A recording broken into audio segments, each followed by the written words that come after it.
So the Penguin is finished. 8 episodes all in. The limited run is now done. One of the purposes of the show was to bridge the gap between Matt Reeves' The Batman movie and The Batman 2, with the machinations of the mob underworld shifting in between both movies. Colin Farrell also lamented the excruciating effort it took to be in that makeup for as long as he was, and talked about how he doesn't ever want to do it again. What he actually said was, in fact, "I never want to put on that fucking suit and fucking head again." Saying that though, there are murmurings of a season 2.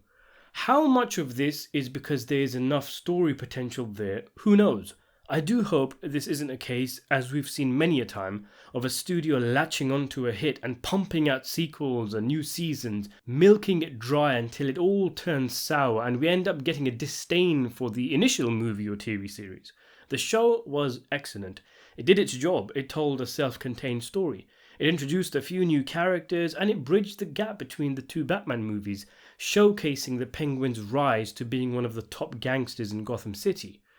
I don't really want more. I'm perfectly happy with what we got, especially if the inception of season 2 is because the first was such a hit. I've been burned too many times. The bat signal popping up at the end of the show was a nice touch to end the series, but a part of me wonders whether it's a sign of things to come, a sign of a lack of restraint and an obsession with shoving too much into a show. It reminds me of when Luke Skywalker and Ahsoka showed up in The Mandalorian Season 2. A lot of people were over the moon, but I felt like I was the only one who felt like this was a case of the showrunners beginning to run out of ideas and start relying on nostalgia, and also a disappointing lack of discipline to tell a self-contained story that is separate from the larger universe. As Farrell recently said, "If there's a great story and the writing was really muscular and strong or stronger on the page than it was the first season, of course I would do it." He also said, just out of interest, that he's been told he has around 5 or 6 scenes in the new Batman movie, and he has signed a deal for 3 movies in total, so there's probably going to be a 3rd film. Showrunner Lauren LaFranc has also said, "I mean, we put it all out on the table. I think that in order to do a 2nd season, we have to feel like we can top ourselves.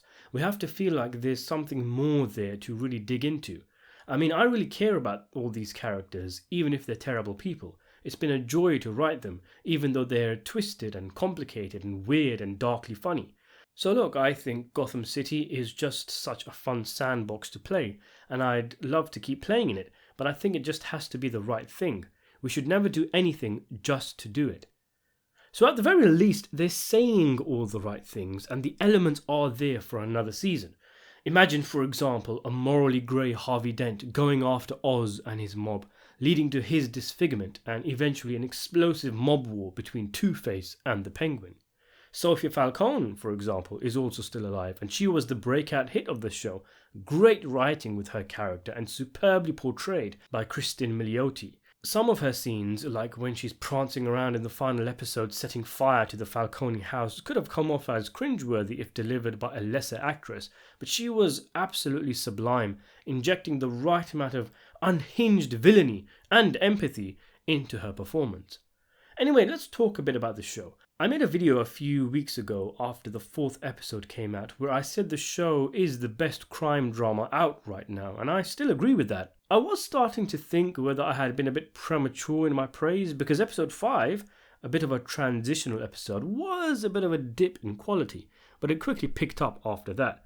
It's just a stunningly good show, to be honest. A lot of us, I think, were a bit blindsided, expecting something a bit more comic booky. But I'd guess that your average gangster movie fan is going to have more fun with the series than your average comic book movie watcher. I was just skipping through clips before this video, and it's amazing how much they pack into the 8 episodes. The Penguin kidnapping the Maroni kid and making a deal with Salvatore, Sofia torturing Johnny Vitti, Salvatore's prison escape, Victor bonding with Oz's mom, Sofia building her new family, Oz betraying the Maronis, Sofia uniting with Sal, Oz going on the run with Vic and his ma, and starting his new secret lair, all takes place in a single episode. All in that episode I mentioned that felt not as good as the others. And the series doesn't feel like it's rushing through the plot, and yet it makes time for character moments. In fact, The compelling characters are the core of the show. By the time you get to the final few episodes, it's not really a mob show per se, nor a comic book one. It's just a show that has zoned in on the two primary characters, Oz and Sofia, and their trauma, their past, and their hatred of each other. It's just quality television. I was engrossed, and when it was done, like the best movies and TV shows, I felt fulfilled. It's not good for a comic book show, it's good full stop. Not to mention, it stuck the landing and delivered a terrific finale that brought a climax to all the fronts and paves the way for the second Batman movie. Oz sends Sofia to hell, as he says, which ends up being her devastatingly being sent back to Arkham, a far worse punishment than a quick death, and an opportunity for Oz to get in with City Hall. Vicious stuff. And that thing with his mother at the end, blimey. But that's something I want to discuss in another video.